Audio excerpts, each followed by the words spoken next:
이 새만금 해수유통이 현 상태를 유지하는 이유. 새만금 개발에 필요한 전제 조건이 내측 수위 마이너스 1.5m이기 때문인데요. 그렇다면 이번 새만금위원회의 결정이 과거와 비교해봤을 때 변화된 것이 없다고 봐야 하는 건지, 아니면 어떤 진일보한 결정들이 있는 것인지를 박원기 기자와 이야기 나눠보겠습니다. 네, 박 기자. 일단 가장 관심을 모았던 건 새만금 해소유통입니다.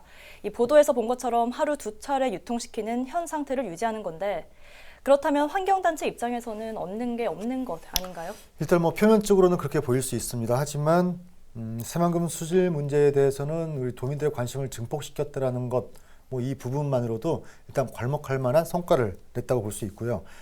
이제 특히 정치와 행정 부분에서 수질 문제에 대해서 어떤 개선을 위한 적극적인 움직임을 도출해냈다. 이런 부분도 성과 중에 하나라고 볼 수 있죠. 네, 그런데 전면 해수유통을 주장했던 환경단체나 정의당, 또 민생당 등 야당 입장에선 굉장히 서운한 결과일 수 있겠네요. 네, 그럴 수는 있습니다. 그런데 이제 전면 해수유통이라는 게 어떻게 보면 새만금 개발 계획의 전면 수정을 전제로 하고 있거든요. 그래서 십수년간 추진됐던 사업 전체가 이제 물거품이 되는 겁니다. 이제 환경이냐 개발이냐 이제 어떤 곳에 우선순위를 두냐에 따라 그 시각과 인식의 차이는 있을 수가 있는데, 그 정부나 전라북도 입장에서는 개발과 함께 그 점진적인 환경 개선이 어떻게 보면 가장 안정적인 정책 지향점이다라고 보는 거겠죠. 네, 그렇다면 전북도 입장은 정확히 어떤 건가요? 일각에서는 이 해수유통 전면 반대를 주장한다라고 하기도 하고, 또 담수화를 포기하지 않는다고 보기도 하던데요. 절대 그렇지는 않습니다. 전라북도 역시 새만금 수질에 상당히 각별히 신경을 쓰고 있습니다. 그 새만금 개발 전체 로드맵을 보면 수변도시 조성이 있고요. 또 수장 레저타운, 또 관광지 조성 등이 있는데, 수질 문제가 악화됐을 때에는 절대 불가능한 정책들입니다. 때문에 원래 한 차례 하고 있던 해수 유통도 하루 2차례로 늘린 거고요. 관련해서는 정세균 총리가 왔잖아요. 그 발언 한번 들어보시죠.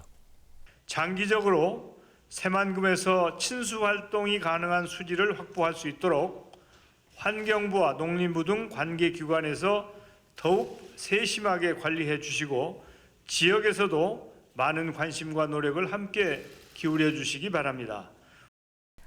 네, 그럼 정부와 전북도 역시 이 환경 문제에 많은 신경을 쓰고 있다는 이야기군요. 맞습니다. 다만 이제 환경단체와 보는 이제 온도차가 있는 것은 분명합니다.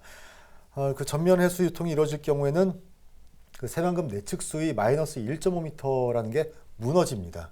그러니까 그 수변 도시 조성이 불가능해지고요. 농지 또 산업용지 등이 모두 물에 잠기게 되면 그 새만금 개발 계획 자체가 아까 애초에 물거품이 된다고 말씀을 드렸잖아요.